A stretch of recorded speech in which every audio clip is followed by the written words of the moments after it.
Hey everyone, how's it going? It's Kris Dixon back again. Thanks for joining us. I appreciate you as always. Thanks for being here. Today we're gonna do something simple.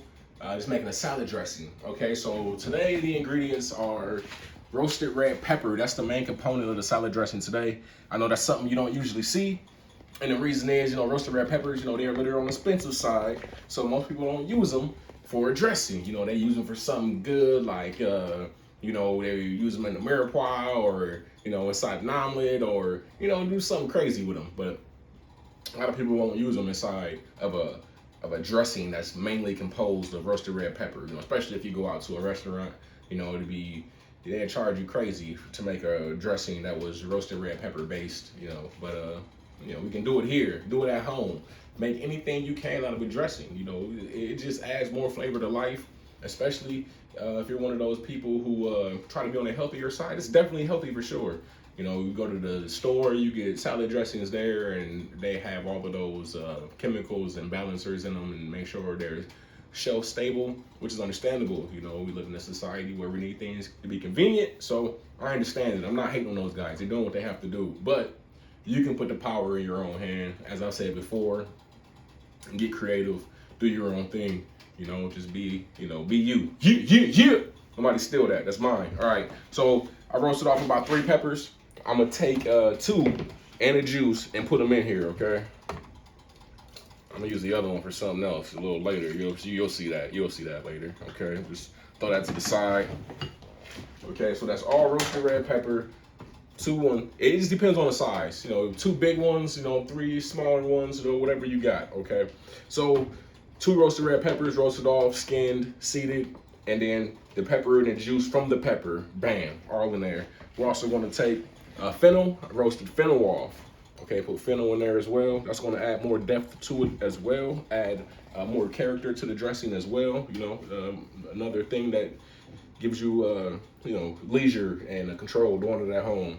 About 6 ounces of red wine vinegar. Okay, the red wine vinegar is mild enough to keep the pepper flavor in there. If you use a cider vinegar or vinegar that's a little stronger, it's going to take away from the flavor of that pepper that's in there. And you want to keep the flavor of the pepper as much as possible. Okay, also going to throw fennel seed in there, about a half teaspoon of fennel seed. About a 1/4 teaspoon of Cajun, not Cajun, cayenne pepper. Sorry about that.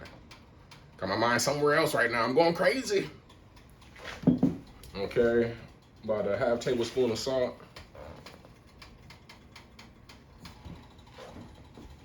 About a tablespoon of honey.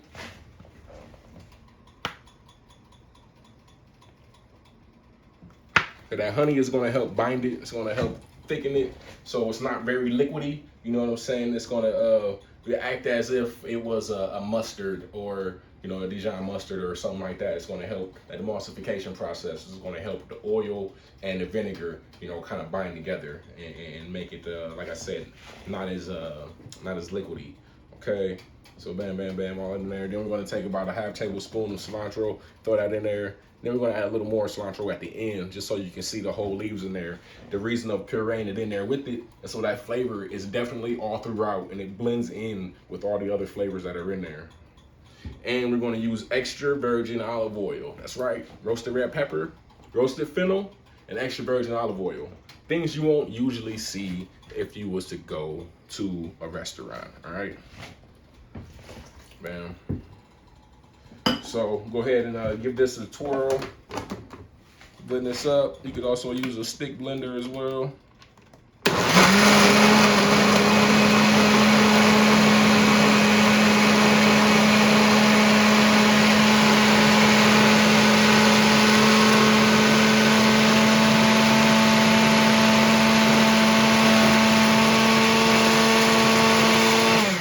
You want to let that go as long as it takes, to all blend up cohesively, so there's no chunks in there.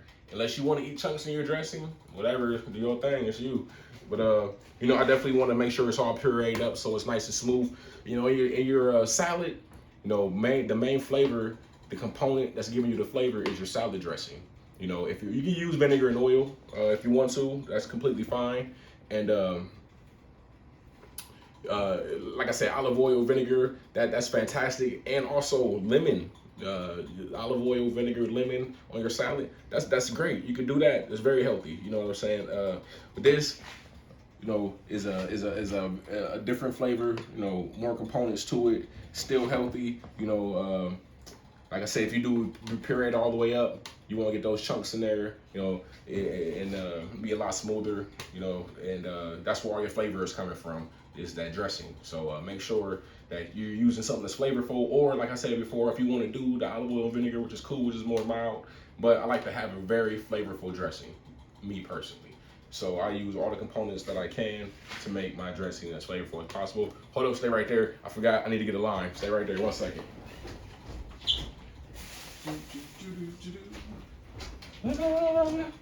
Back with the lime time. All right. That's going to add that refreshing bit to it. Almost forgot about the lime. Definitely want to make sure you got that lime in there. It's going to add contrast and sourness. Okay. It's also going to add that, like I said, that refreshing flavor as well. Nice and cool bites. Okay. So again, back on there.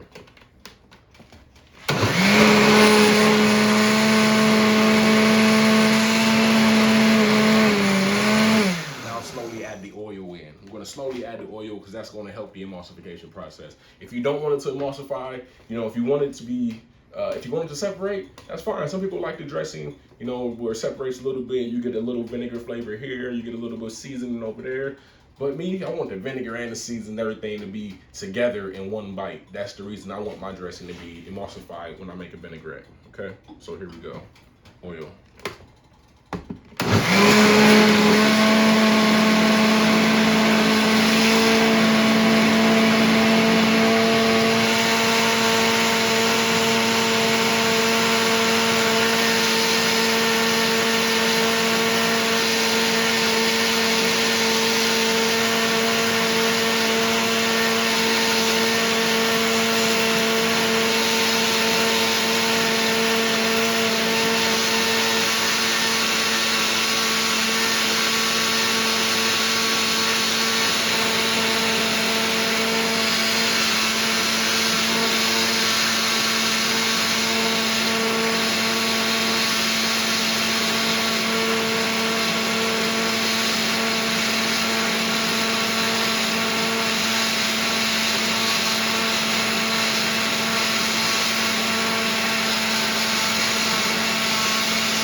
Okay, so that was nice and slowly added. You can see the consistency. All right, it's nice and smooth. Okay, and the idea is to have a nappe consistency where you move your finger down the back of the spoon and you have a solid line, and it doesn't it doesn't run. It doesn't go in between both of the lines. Okay, and then we nice taste that. You definitely taste the roasted red pepper. Okay. Definitely use some more salt in there for sure. And the olive oil, the roasted pepper taste fantastic together. Just great. Okay. Add that in there. I don't know if I said it, but I got turmeric here as well. I'm gonna add this in, more cilantro at the end right there. Just another bit of that lime.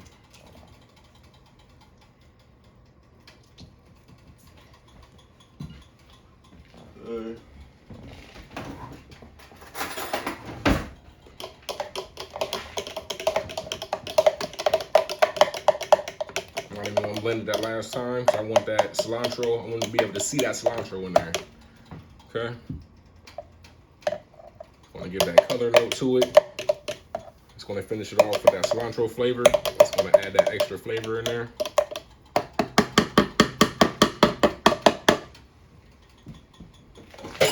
And just so you know, it does take salt a second to dissolve into whatever you're using. All right, so. Oh, that's money. Really rich flavor from the extra virgin olive oil. The salt gives it that pop. Nice refreshing lime juice in there.